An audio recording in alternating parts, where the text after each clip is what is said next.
pagi cerah kau mulai langkah dengan Untuk mempertebal rasa nasionalisme kita bersama-sama untuk menyanyikan lagu Indonesia Raya, dan hadirin mohon untuk berdiri semua.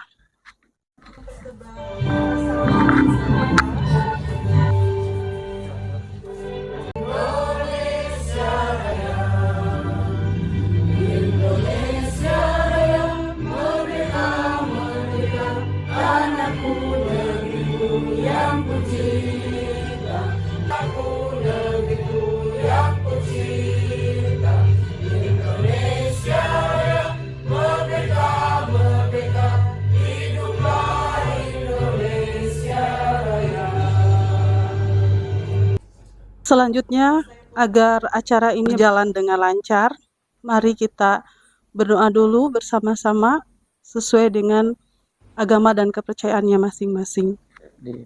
Dipimpin oleh Pak Saiful Asgar.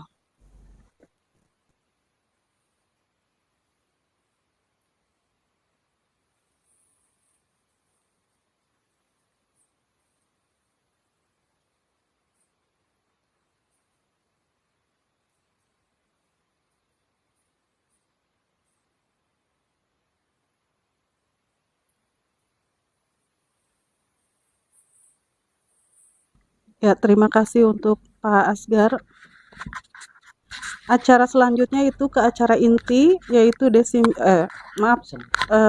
acara selanjutnya yaitu sambutan dari kepala sekolah yang akan diwakili oleh Ibu Wakasek Kurikulum, yaitu Ibu Sri Dian Purwanti MPD. Waktu disilahkan.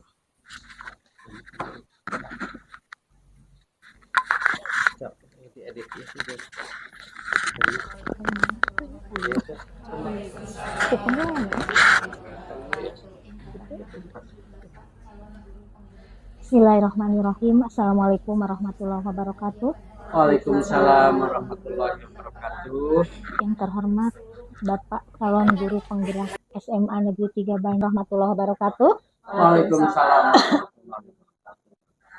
Yang terhormat Bapak Encang Jena Muarif SPD MPD, calon guru penggerak dari SMA Negeri 3 Banjar, dan yang terhormat rekan-rekan guru SMA Negeri 3 Banjar yang insya Allah pada hari ini diberikan kebahagiaan dan kesejahteraan oleh Allah Subhanahu wa Ta'ala sehingga bisa hadir dalam acara desiminasi menerapkan budaya positif, salah satu program dari kegiatan guru penggerak yang insya Allah nanti akan didesiminasikan oleh Bapak Encang sendiri, dan mudah-mudahan dari paparan yang akan beliau sampaikan bisa kita imbaskan kepada peserta didik kita semua sehingga memberikan kemajuan bagi perkembangan pendidikan di SMA Negeri 3 Banjar.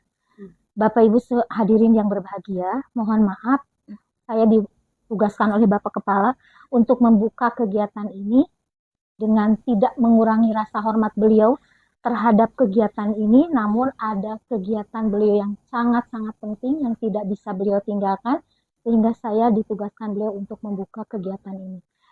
Namun demikian, beliau berpesan bahwa semoga dengan adanya kegiatan ini, teman-teman bisa mendukung program dari kegiatan guru penggerak yang dilaksanakan oleh Bapak Encang, dan mudah-mudahan nanti ilmu yang diberikan oleh Bapak Encang bisa kita serap untuk peserta didik di SMA Negeri 3 Banjar. Terima kasih atas perhatiannya. Assalamualaikum warahmatullahi wabarakatuh. Waalaikumsalam. Ya, terima kasih untuk sambutannya dari Ibu Wakasek Kurikulum. Acara selanjutnya yaitu kita sampai kepada acara inti, yaitu desiminasi modul pendidikan guru penggerak tentang budaya positif. Untuk itu, Bapak Encang dipersilakan untuk mempresentasikannya. Terima kasih. Alhamdulillahirabbil alamin, wassalatu wassalamu ala asyrofil anbiya'i wal mursalin wa ala alihi wa ashabi ajma'in, amma ba'du. Rabbi shrah li sadri wa yassir li amri wa hlul 'uqdatam min lisani yafqahu qawli. Puji dan syukur marilah kita panjatkan kehadirat Allah Subhanahu wa Ta'ala yang telah memberikan nikmat iman, nikmat Islam, nikmat sehat, dan bisa berkumpul bersama dalam rangka silaturahmi sekaligus disemi kejo. Karena saya orang Sunda, Bu, jadi disemi kejo. Padahal harusnya diseminasi modul 1.4 budaya positif yang insya Allah kita akan 1 jam ini untuk berdiskusi bersama dan sharing hasil pengalaman saya dalam mengikuti program pendidikan guru penggerak 1.4.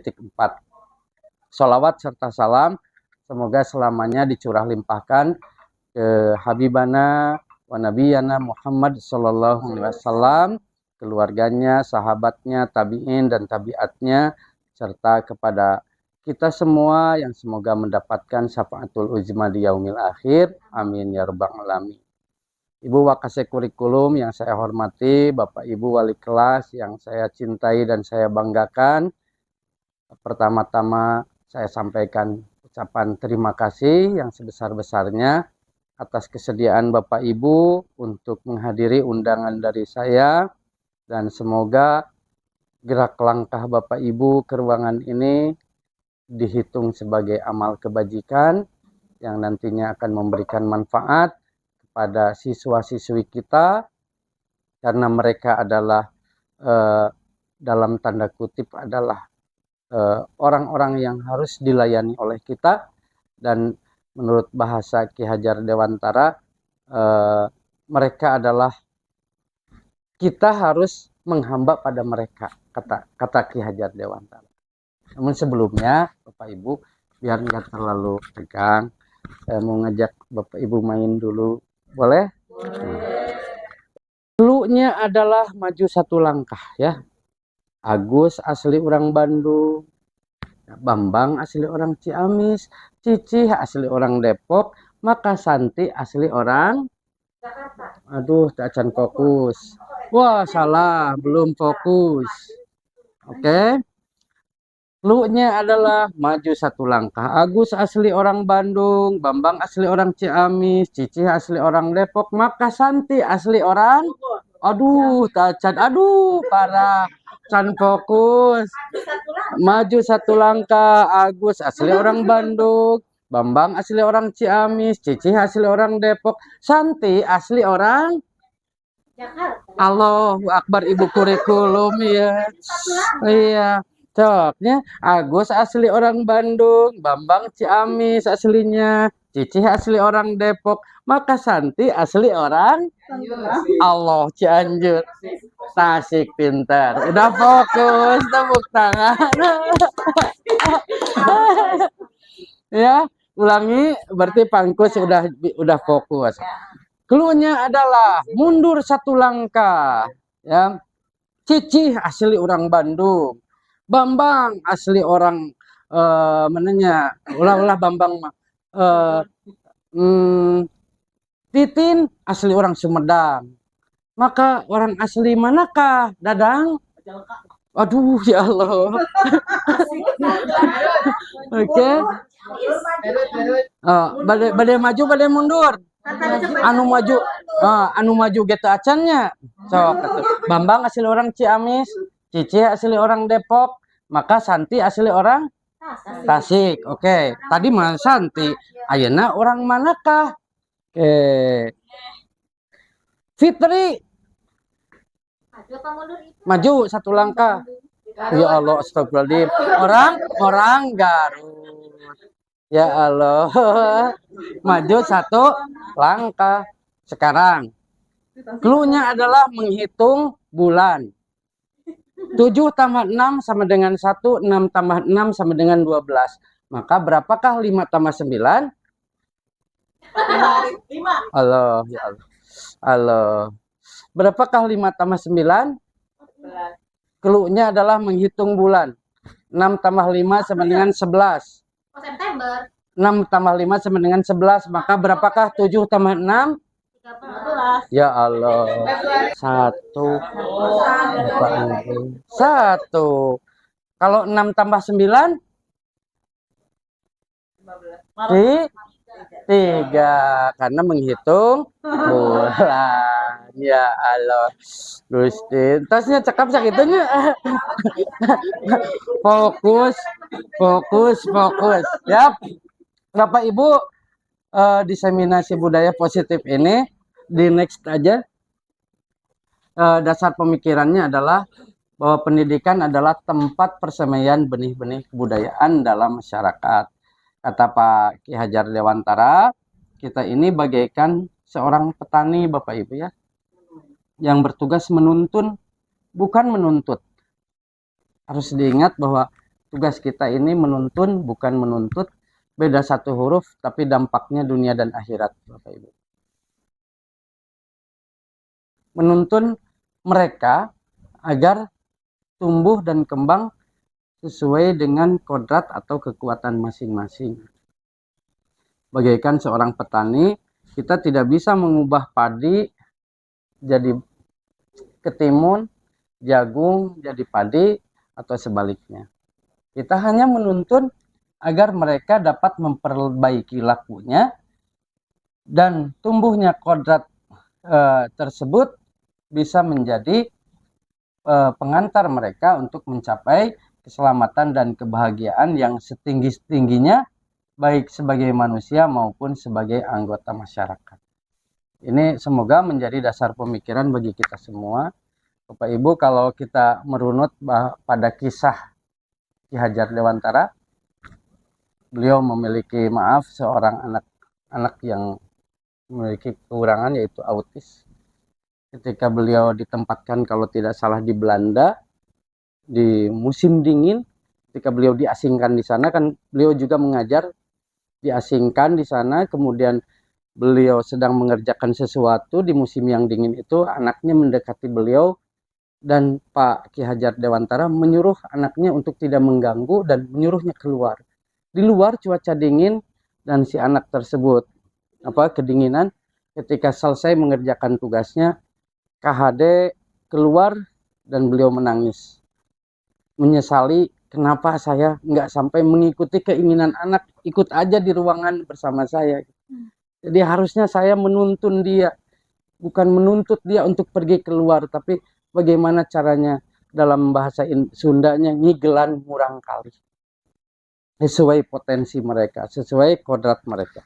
The next, Ibu, jadi memang ada pergeseran paradigma ketika kita menerjemahkan kata disiplin.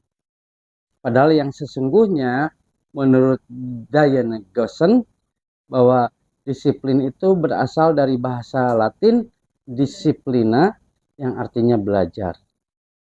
Hanya pergeseran paradigmanya di negara kita luar biasa.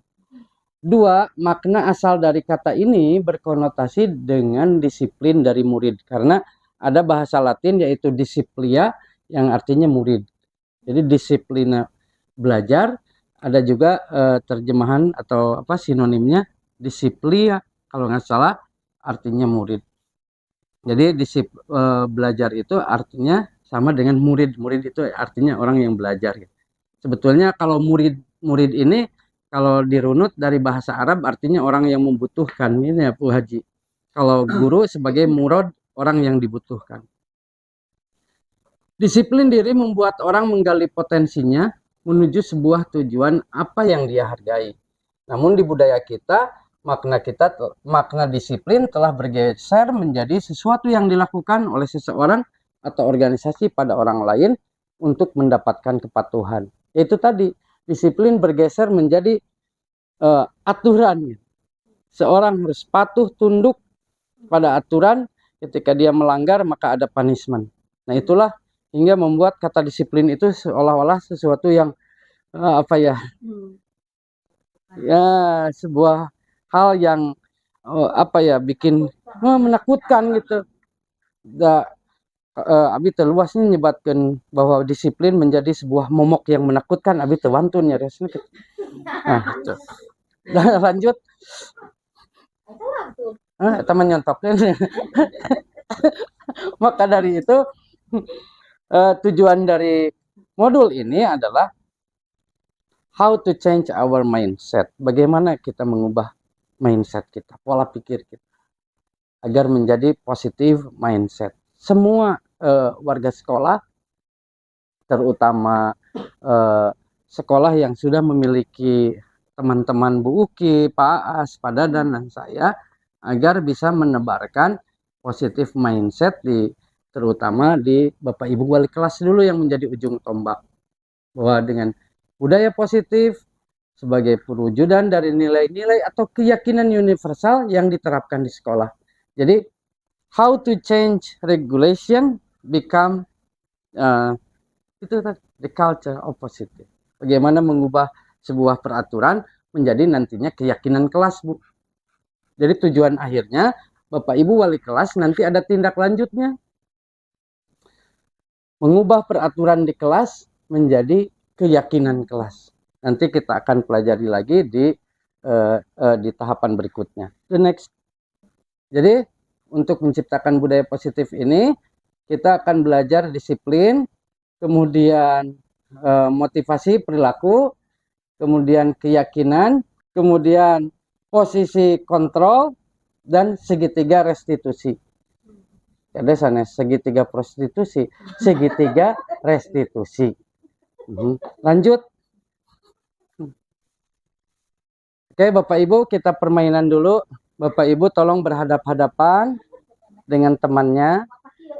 Nah, satu orang aja dulu. Satu orang.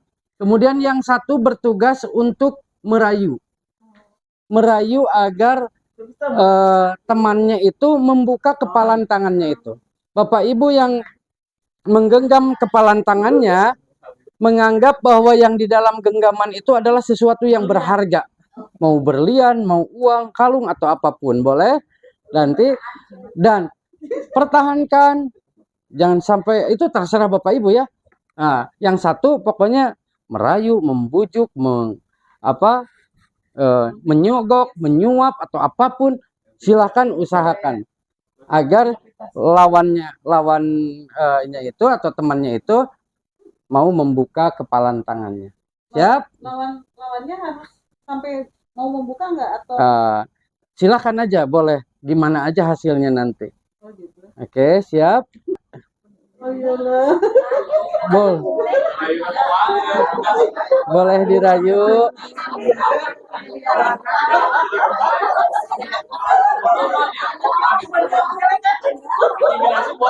Ya? Boleh. Dibuka langsung. Dikeleket.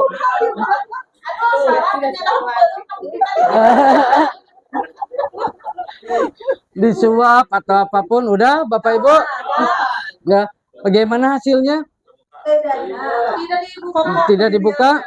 Kokoh pendiriannya. Ada yang dibuka? Karena dikeleketek.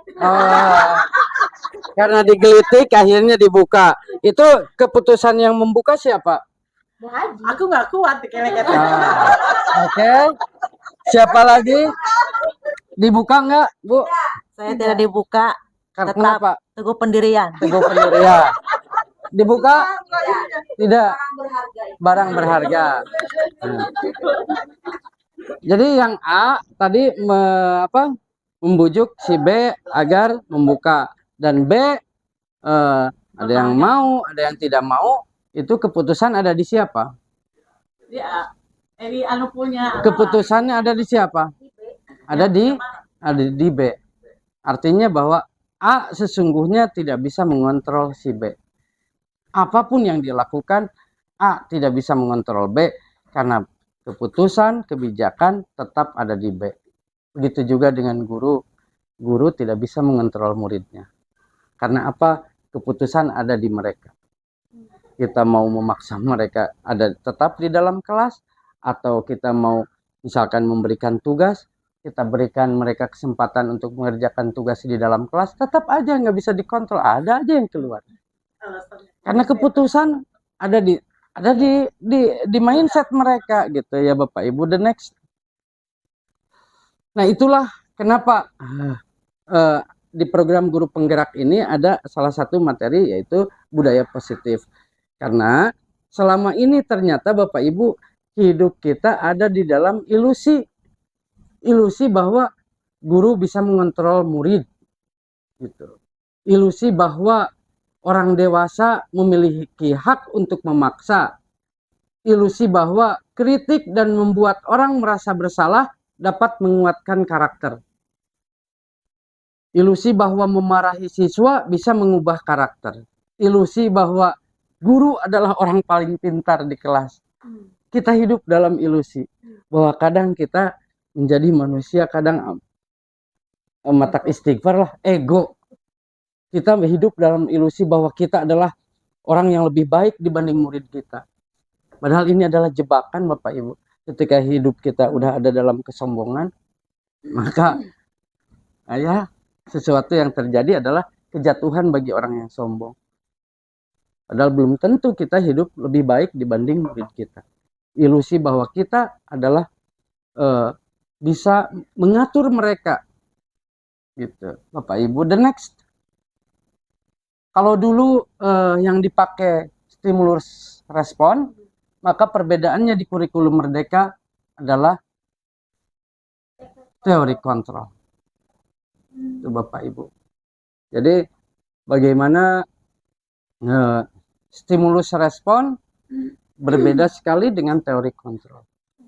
Bahwa orang lain bisa mengontrol saya, sebetulnya di teori kontrol hanya Anda yang bisa mengontrol diri sendiri. Saya bisa mengontrol orang lain, Anda tidak bisa mengontrol orang. Paksaan ada pada saat bujukan gagal. Kolaborasi dan konsensus menciptakan pilihan baru. Model berpikir, kalau dulu model berpikirnya menang kalah, kalau sekarang model berpikir menang-menang, win-win solution. Bagaimana caranya menyelesaikan permasalahan tanpa menimbulkan masalah? Pegadaian. Mangga dilanjut, the next. Disiplin ini yang udah tadi, lanjut. Nilai-nilai kebajikan. Bapak Ibu, balik lagi kan yang barusan. Oke. Nilai-nilai kebajikan yang ada di negara kita atau di kurikulum kita adalah profil pelajar Pancasila. Oke, saya mau mendengar dari Bapak Ibu P3K yang baru. Apakah profil pelajar Pancasila itu?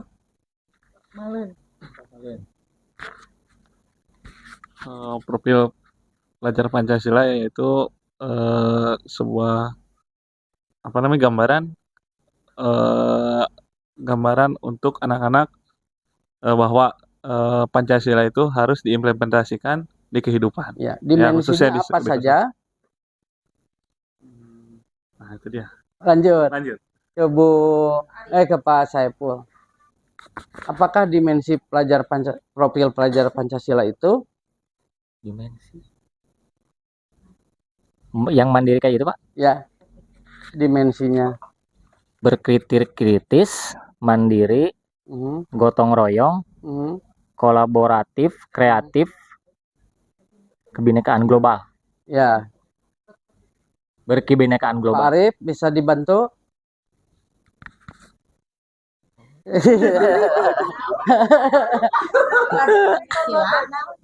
Yang mana, Pak? Yang barusan disebut. Iya. Dimensi profil pelajar Pancasila ya hampir sama seperti yang disebutkan oleh Pak Asgar, bahwa ada berpikir kritis, bergotong royong, kreatif, kolaboratif, iman dan takwa, mandiri dan berpikir kritis. Oke, tepuk tangan untuk Pak Arif. Bagus sekali Pak Arif, dan untuk memudahkan kita mengingat nilai kebajikan, Bapak Ibu tinggal ini aja, makan roti manis. Ada 6 dimensi nilai kebajikan yang harus dimiliki oleh murid kita, yaitu profil pelajar Pancasila, makan roti manis. Maknya beriman dan bertakwa kepada Tuhan Yang Maha Esa. Kan-nya berkebinekaan global. Ro-nya bergotong royong. Ti-nya kreatif. Manisnya mandiri dan bernalar kritis. Ada 6. Ya, makan roti manis. Dan ini nilai kebajikan ini harus diingat oleh kita. Karena sebagai pemandu, murid kita itu harus terwujud menjadi profil pelajar Pancasila, makan roti manis. Gitu. Bapak Ibu lanjut, the next. motivasi perilaku manusia itu ada yang untuk menghindari ketidaknyamanan atau hukuman, ada yang untuk mendapatkan imbalan atau penghargaan, ada juga yang motivasinya paling tinggi yaitu menghargai diri dan menjadi orang yang mereka inginkan. Menurut Bapak Ibu, selama menjadi wali kelas, kira-kira motivasi mereka masuk yang mana? Bapak Ibu wali kelas mohon dijawab. Kalau untuk sekarang ini anak-anak biasanya ya, dia itu berpikir kalau disuruh sesuatu itu ingin mendapatkan imbalan, Imbalan. ya. Kemudian yang pertama Pak, Mohon. lihat menghindari ketidaknyamanan atau hukuman. Jadi dia itu sebetulnya belum punya rasa keikhlasan gitu Pak dalam dirinya gitu. Mereka itu. Iya. Oke, dilanjut. Untuk nomor 3 belum Pak. Oh, nomor Gitu. 3 belum. Belum. Oh, motivasi yang ini belum. Iya. Ya, mangga Bapak. Untuk yang terjadi saat ini sama juga seperti Bu Haji ini menyampaikan menghindari ketidaknyamanan atau hukuman. Kalau dikasih hukuman teh serasa menjadi beban buat mereka ya. Jadi tidak apa ya, tidak akan masuk kalau memang dikasih hukuman. Itu. Kemudian mendapatkan imbalan sudah jelas. Kalau ada misalnya kita dikasih iming-iming misalnya untuk menjawab pertanyaan, baru ada motivasi. Masya gitu. Allah. Iya. Luar biasa. Lanjut Bu. Untuk di kelas 10 ya Pak, anak-anak menghindari ketidaknyamanan atau hukuman iya ya, karena kalau misalnya PR belum, mereka itu ya Bu nanti karena lupa gitu alasannya seperti itu. Dan untuk mendapatkan imbalan iya, kalau ada tugas pengennya pasti harus kasih nilai gitu ya. Mangga dilanjut.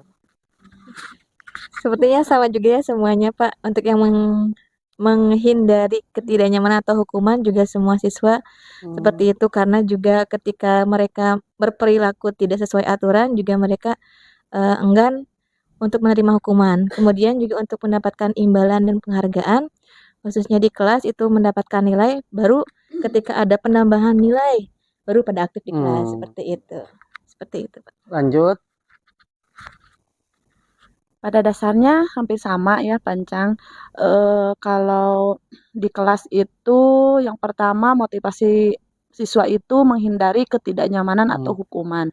Jadi cari aman. Anak itu cari aman. Iya. Terus yang kedua ada motivasi itu karena mendapat imbalan. Kalau mau khususnya di matematika selain nilai, juga kalau saya suka memberikan reward berupa makanan. Kalau yang bisa mengerjakan lebih dulu, terus berani maju ke depan gitu, mungkin imbalannya seperti itu. Jadi anak lebih termotivasi karena yang bulan puasa pertama. mah enggak kan? Oh ya enggak. Mungkin itu Pancang. Ya, terima kasih. Lanjut. Sama, menghindari ketidaknyamanan atau hukuman. Yang kedua ingin mendapatkan imbalan atau penghargaan dari guru. Ada mungkin juga menghargai diri sendiri bagi orang-orang anak-anak tertentu yang memang yang emang anaknya pintar atau kreatif yang seperti itu, ada juga sebagian. Ya. Lanjut Pak. Oke, untuk motivasi perilaku manusia di dalam kelas khususnya untuk siswa-siswi ya memang pada dasarnya lebih mengedepankan ke dalam hal reward and punishment-nya. Misalnya dari penghargaan yang diberikan oleh guru itu seperti apa, dengan iming-iming nilai yang diberikan oleh guru yang lebih tinggi misalnya dibanding dengan siswa lain, itu adalah dapat memotivasi siswa mungkin pikirannya. Kemudian yang berikutnya adalah menghindari ketidaknyamanan ataupun ancaman dari seorang guru itu sendiri kalau tidak mengerjakan tidak mendapatkan nilai. Dan memang ada beberapa siswa juga mungkin yang sudah memiliki motivasi diri yang lebih, itu lebih kepada mengarah ke menghargai diri dan menjadi orang yang mereka inginkan. Siap. Terima kasih. Udah cukup mungkin. Jadi Bapak Ibu kira-kira berapa persen nih motivasi yang ketiga? 10%? 30%. Oke, the next. Nah ini Bapak Ibu, hukuman itu sesuatu yang menyakitkan yang harus terjadi, dan ada konsekuensi, yaitu sesuatu yang harus terjadi. Kalau selanjutnya adalah restitusi, yaitu pilihan. Jadi kalau paradigmanya dulu hukuman, kemudian beralih ke konsekuensi, maka kali ini ada paradigma baru, yaitu restitusi. Jadi bagaimana menerapkan, nantinya kita akan belajar bagaimana caranya menerapkan segitiga restitusi yang nanti insya Allah hasilnya ini.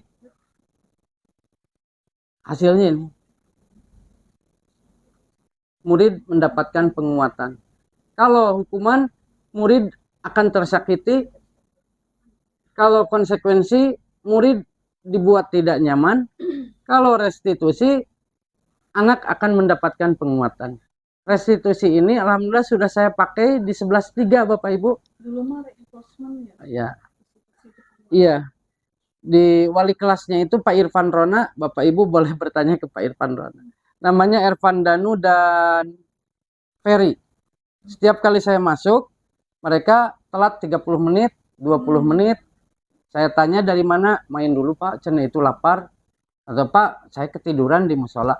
Oke, saya panggil menggunakan segitiga restitusi, dan langkahnya itu ada 3. Satu, segitiga restitusi itu menstabilkan identitas. Artinya kita berdialog dengan mereka dan menganggap bahwa kesalahan mereka itu adalah sesuatu yang wajar. Dari mana kamu tadi telat 20 menit? Ini Pak iya wajar. Pasti kamu jenuh ya. Ya Bapak juga dulu waktu seumur kamu emang jenuh belajar di kelas itu. Jadi identitas dia yang gagal akan distabilkan gitu Bapak Ibu. Jadi bukan dibuat down mentalnya gitu. Oke gitu. Baiklah. Oke. Yang kedua, validasi kesalahan Bapak Ibu. Karena menurut teori kebutuhan dasar manusia itu ada 5 ya Bapak Ibu. Apa? Survival, bertahan hidup, kemudian love and belonging, rasa ingin dimiliki, dicintai, kemudian power, penguasaan, kemudian freedom, kebebasan, dan fun, kesenangan. Maka kita cari dulu alasannya, validasi dulu kesalahannya.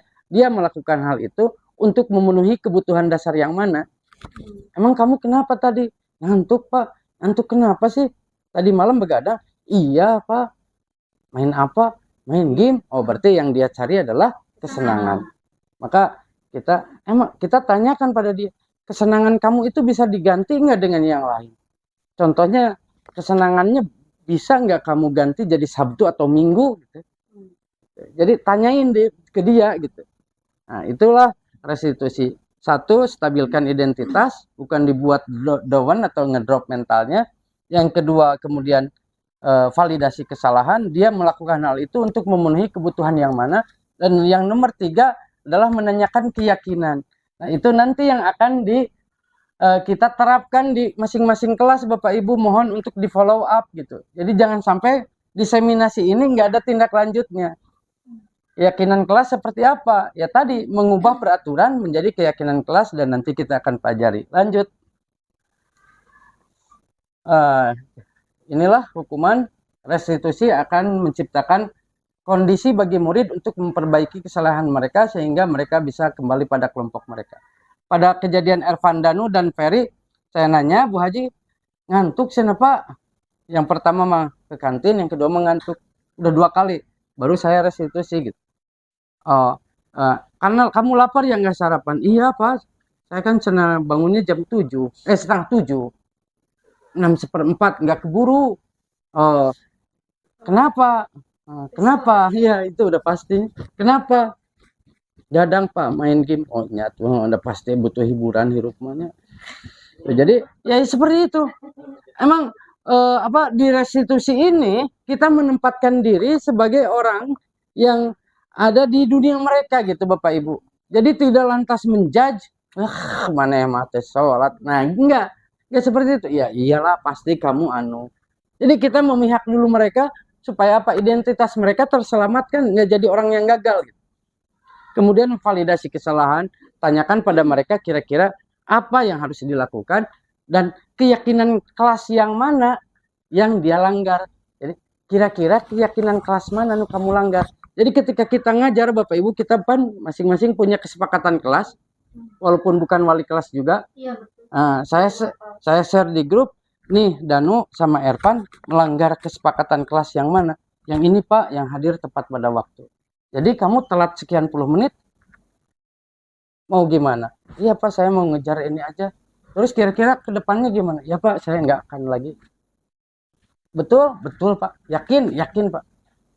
Akhirnya alhamdulillah sampai sekarang Ervan dan Ferry nggak lagi telat. Malah lebih aktif lagi. Karena apa? Dia tidak sakit hati oleh saya. Maka lanjut lagi. Oh ya, tetap aja mencatat 100 kali di dalam buku kalimat.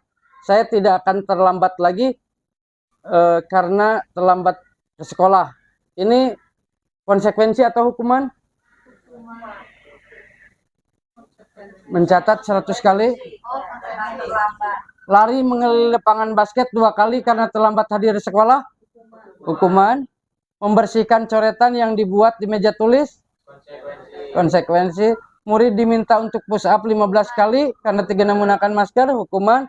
Berdiri di depan kelas sambil mengangkat satu kaki. Hukuman. Tidak bisa menjawab pertanyaan. Oh ya, karena tidak. Membersihkan WC karena merusak pensil teman. Hukuman. Lari keliling lapangan karena terlambat 10 menit. Hukuman. Hukuman konsekuensi. Konsekuensi. Karena di pelajaran PJOK. Jadi bagaimana kesimpulannya hukuman dengan konsekuensi Bapak Ibu? Bedanya antara hukuman dengan konsekuensi apa? Kesimpulannya. Hukuman itu lebih kepada Hukuman itu lebih kepada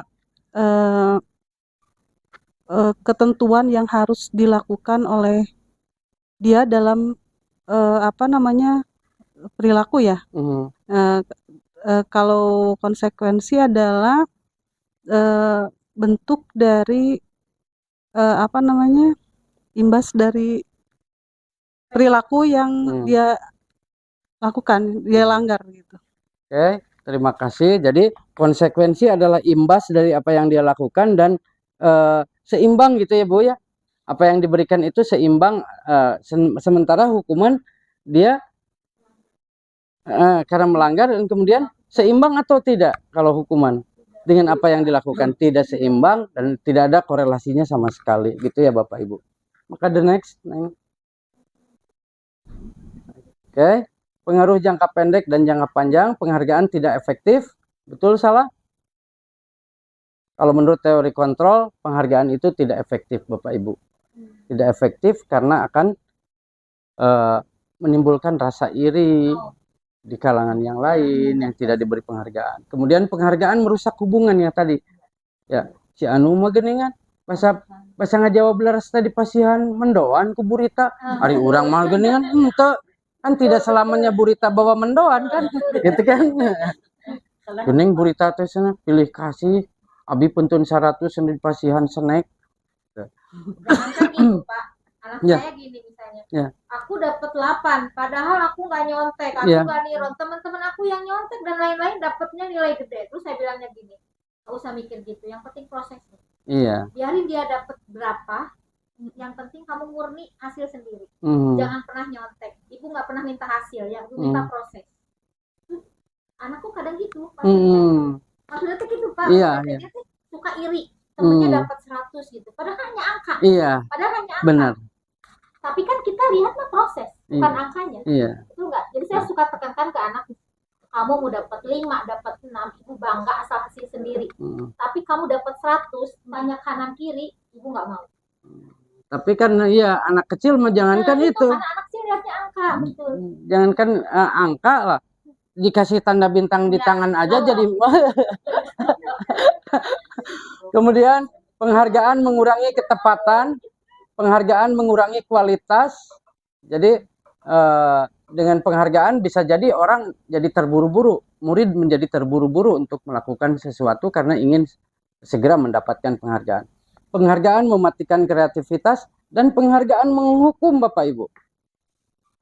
Ini jujur aja terjadi pada diri saya pernah. Ketika waktu SMA, Bapak Ibu, saya jadi juara paralel, ranking paralel. Dan ketika kuliah, saya nggak jadi di negeri karena orang tua ada keterbatasan ekonomi. Mau ke sekolah, malu. Karena teman saya yang rankingnya di bawah saya kok di negeri. Saya di swasta, bari di lembur. Malu. Baru mau masuk ke sekolah, silaturahmi ke sekolah itu setelah 15 tahun lah, setelah jadi PNS baru. Jadi menghukum ternyata Bapak Ibu. Makanya benar sekali kalau nggak ada ranking malah bagus. Saya wali kelas, tanyain ke wali kelas, saya paling nih. Nah, ngeprint Iya, ranking. nggak usah lah. Saya ke wali kelas selalu bilang, tolong Bapak Ibu wali kelas jangan di-download ranking. Ngapain nge-download ranking? Dari 16 mapel itu nggak semua jago ranking. Iya, benar. Yang dari 16 mapel itu nggak semua jago ranking. Benar. Yang ranking 1 itu makanya nggak usah ada ranking seorang Abi ya. Benar. Karena anak punya potensi ya. Iya. Nah, itu jadi yang menghukum, malu, minder belasan tahun mindernya. Tapi tetap aja itu ternyata bukan itu hak prerogatif wali kelas. Yeah. Tapi apa yang saya obrolin ketika mereka nge-print ranking itu ada nggak pernah dengar. Jadi tiba-tiba sudah ada ranking penyawa nilainya tuh saya ya bukan dulu. Dan tuntas dan ketika sudah tuntas bisa aja meng-up. Iya.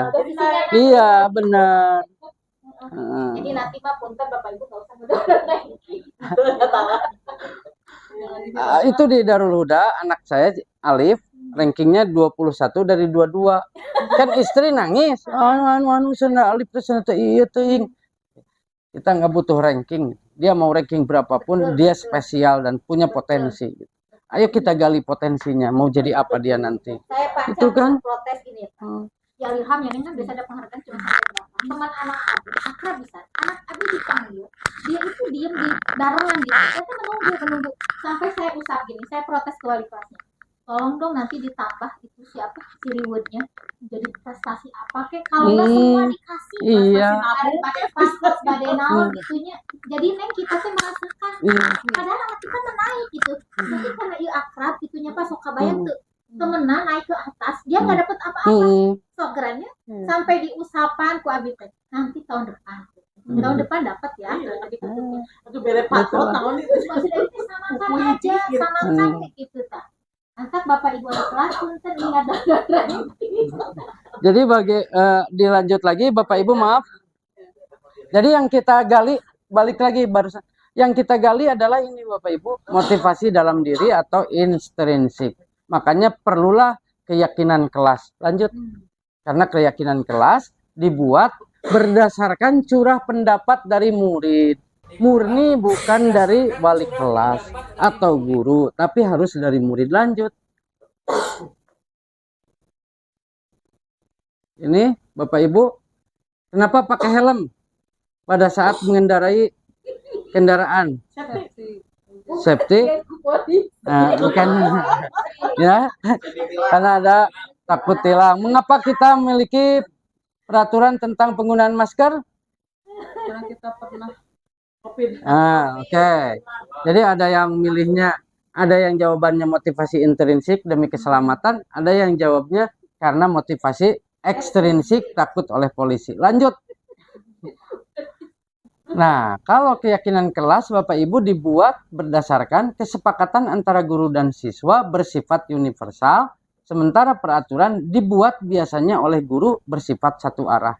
Makanya tadi Bu Sandi ngobrol apa itu disiplin? Disiplin adalah taat aturan. Jadi memang paradigma kita bahwa peraturan itu memang satu arah gitu. Nih aturannya, kamu harus gini, kamu nggak boleh begini. Kalau keyakinan kelas, curah pendapat dari murid, makanya tidak ada kalimat negatif dibuatnya. Gitu. Mangga lanjut.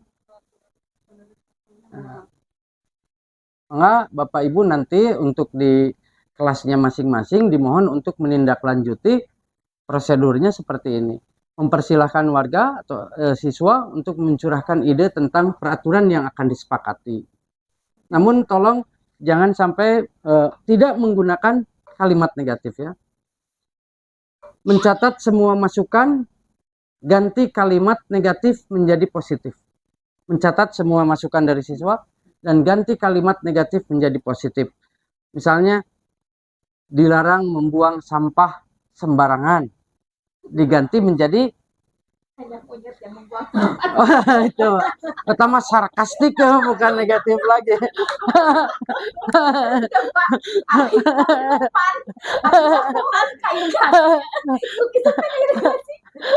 Sampah ternyata dia yang tulisan hanya monyet buat sama sembarangan ambil terjadi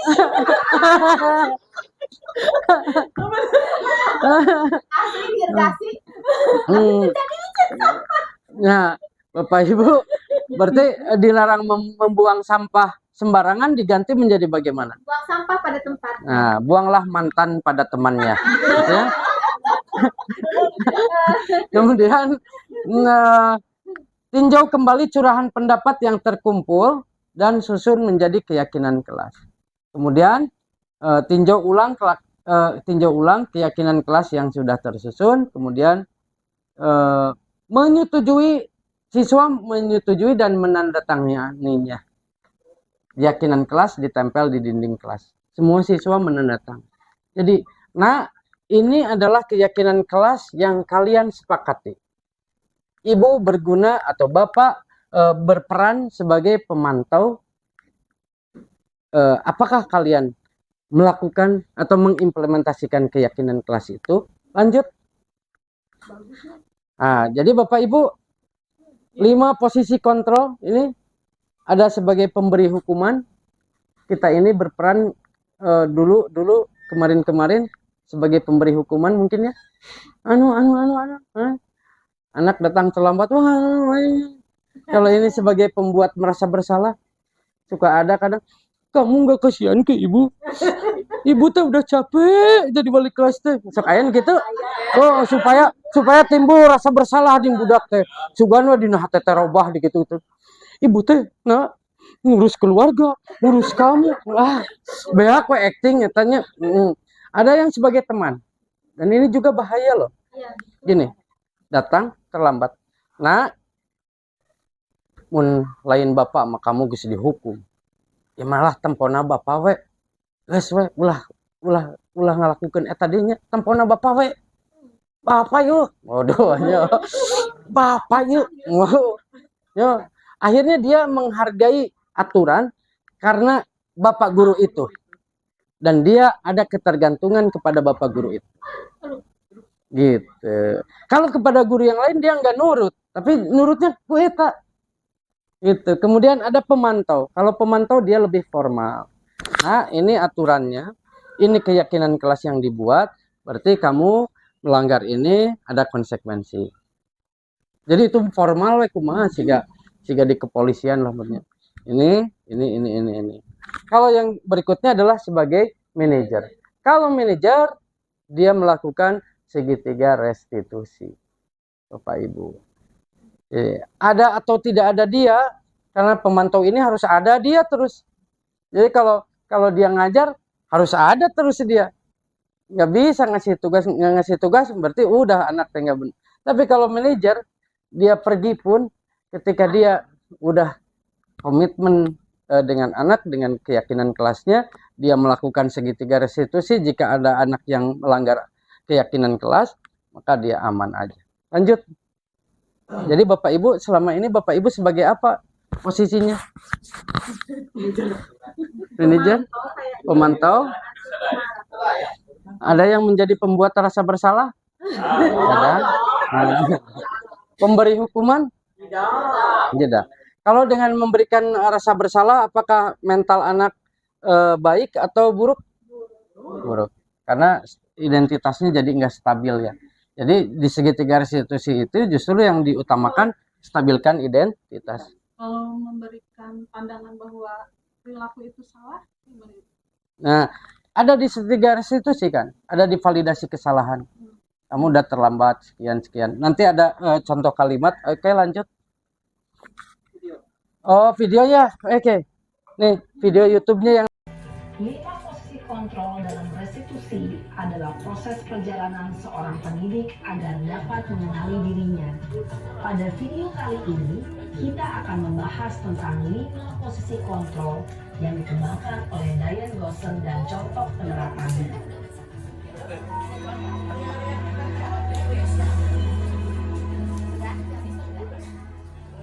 Lima posisi kontrol itu manager.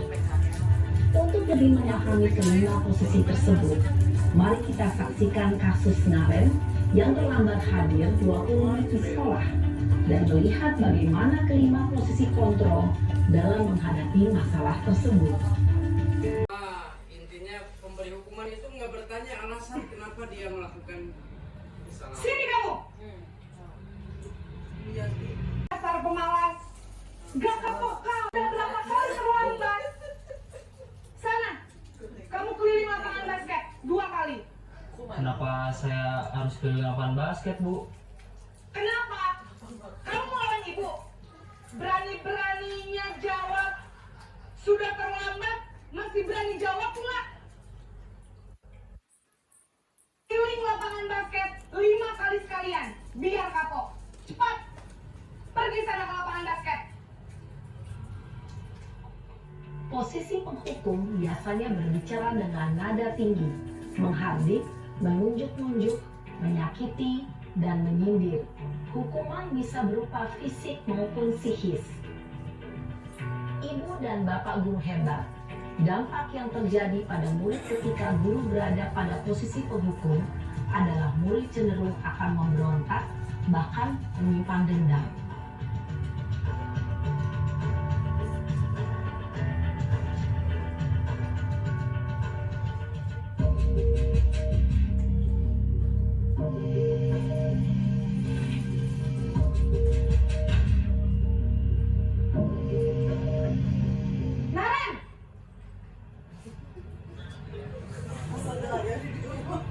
Selamat pagi, Bu.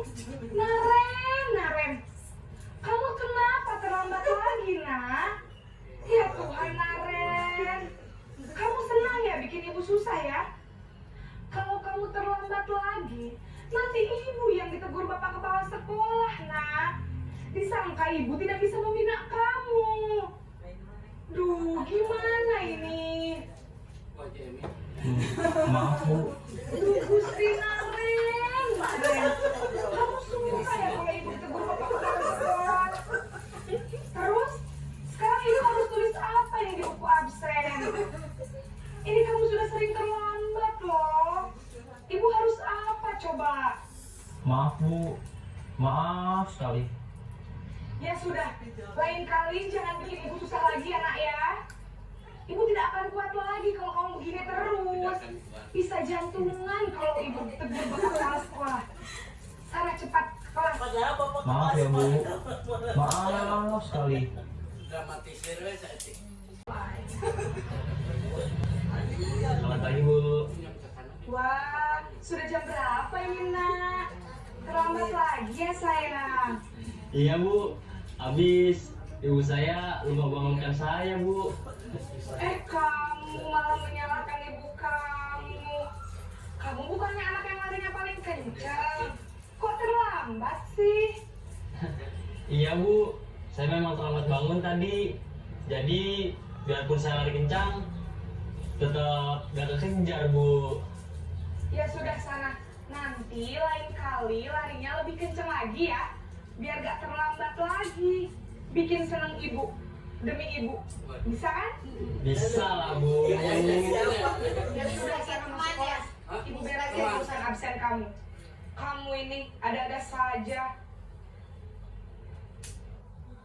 Dalam posisi teman, guru berbicara dengan nada suara ramah, akrab, cenderung bersenda gurau untuk menjaga suasana tetap santai. Murid akan merasa senang, aman, dan akrab dengan guru. Identitas yang tercipta adalah identitas sukses atau berhasil. Ketergantungan dari murid kepada orang tertentu. Di sini guru absennya, sehingga di lain waktu muridnya.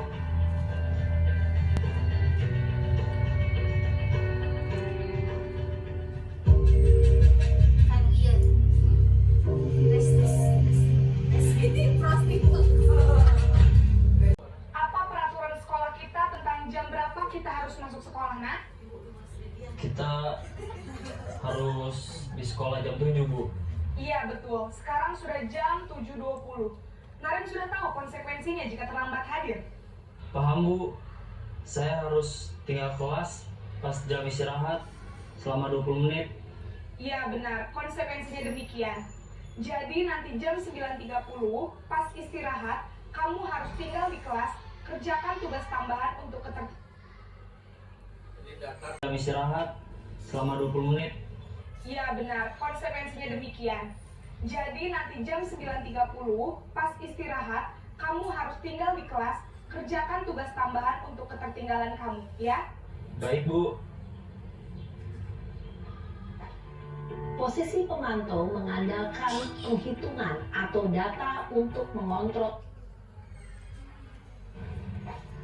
Posisi pemantau mengandalkan penghitungan atau data untuk mengontrol murid.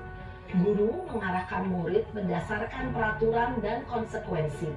Seorang pemantau menunjukkan bahasa tubuh dan ekspresi wajah.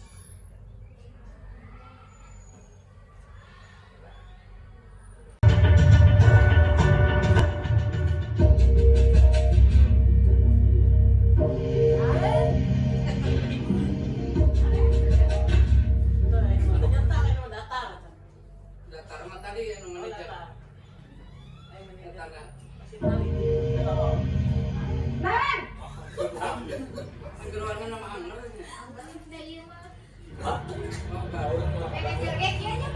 Selamat pagi, Bu. Selamat bagaimana ya, Naren? Maaf, Bu. Saya lupa setel alarm saya semalam. Baiklah, menurut kamu, keyakinan sekolah yang mana yang perlu kamu tingkatkan? Menghargai diri sendiri dan orang lain mungkin ya, Bu. Setuju. Jadi, apakah Naren meyakini prinsip saling menghormati tersebut? Iya, Bu. Saya meyakininya. Apakah Naren bersedia memperbaiki masalah keterlambatan ini? Bersedia, Bu. Bagaimana kamu memperbaiki masalah keterlambatan ini? Saya akan coba untuk tidak lupa menyetel alarm saya, Bu. Baik, kalau Naren lupa menyetel alarm di rumah, ada orang yang kira-kira bisa bantu mengingatkan tidak? Ada, Bu. Kakak saya, Kak Emma. Ada lagi selain Kak Emma? Selain Kak Emma, ada ibu saya.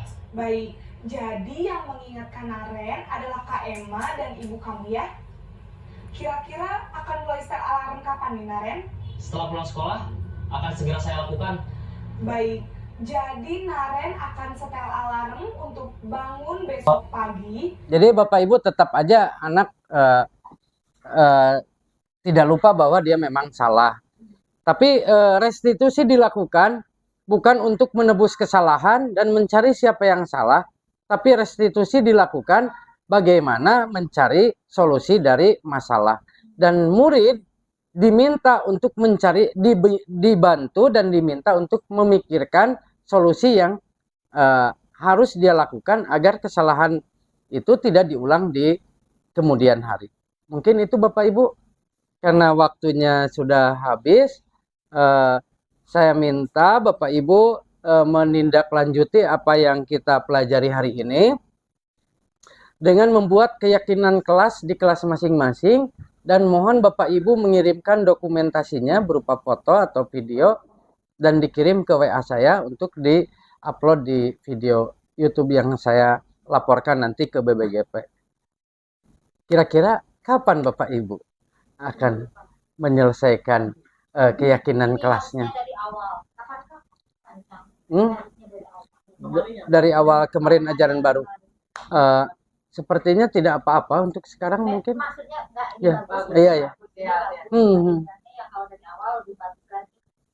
Cuma mungkin udah urutannya Iya. Jadi di keyakinan kelas itu Bapak Ibu utamakan nilai-nilai kebajikan ya Bapak Ibu, nilai-nilai kebajikan. Contoh untuk nilai kebajikan kebersihan. Nah, baru kebersihan, misalnya menjaga kebersihan kelas, gitu ya Bapak Ibu. Nah, detailnya itu nanti silakan aja komitmen secara lisan antara Bapak Ibu dengan murid-murid. Misalkan tidak ada makanan di bangku, gitu dan lain-lain, segala macam itu detailnya nggak perlu ditempel di dinding semua gitu. Maksudnya detailnya itu aja komitmen antara Bapak Ibu dengan murid. Kemudian ada tanda tangan muridnya dan diketahui oleh wali kelas. Bapak Ibu nanti enak ketika ada apa-apa gampang, tinggal kembalikan ke keyakinan kelas. Sekian Bapak Ibu, terima kasih atas perhatian, kerjasama, kolaborasi dari Bapak Ibu. Semoga apa yang kita lakukan hari ini memberikan manfaat yang luar biasa untuk sekolah kita, untuk murid-murid kita, dan semoga Bapak Ibu sehat selalu dan dilindungi oleh Allah Subhanahu wa Ta'ala. Atas segala kekurangan dan kesalahan saya mohon maaf yang sebesar-besarnya. Billahi taufik wal hidayah. Wassalamualaikum warahmatullahi wabarakatuh. Terima kasih ilmunya Pak Encang, ini luar biasa betul. Betul memang, tapi ini nanti harusnya ditindaklanjuti ya, diimplementasikan. Jadi Bapak Ibu seperti yang Pak Encang bilang, bahwa desiminasi hari ini betul-betul didesiminasikan oleh Bapak Ibu semua di kelasnya masing-masing, dan mungkin bisa menjadi contoh atau leader dari kelas 10 dulu, nanti mungkin bisa diimbas lagi dengan kelas 11 dan 12. Atur nuhun sekali lagi Pak Encang, betul luar biasa pertemuan kita hari ini, kita dapat banget ilmunya, karena memang di antara kita tidak semua yang jadi guru penggerak ya, dan ini ilmu yang luar biasa. Sukses buat Pak Encang, atur nuhun, wassalamualaikum warahmatullahi wabarakatuh.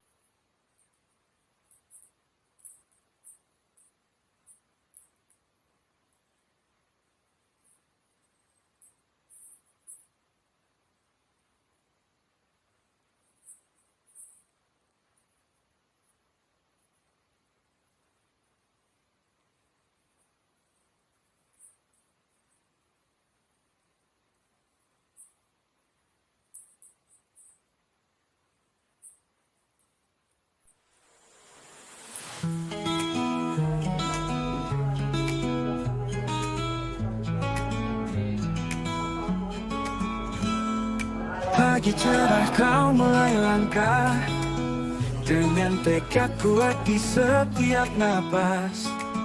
Kau bawa misi mulia, menjadi penggerak, tak kenal lelah.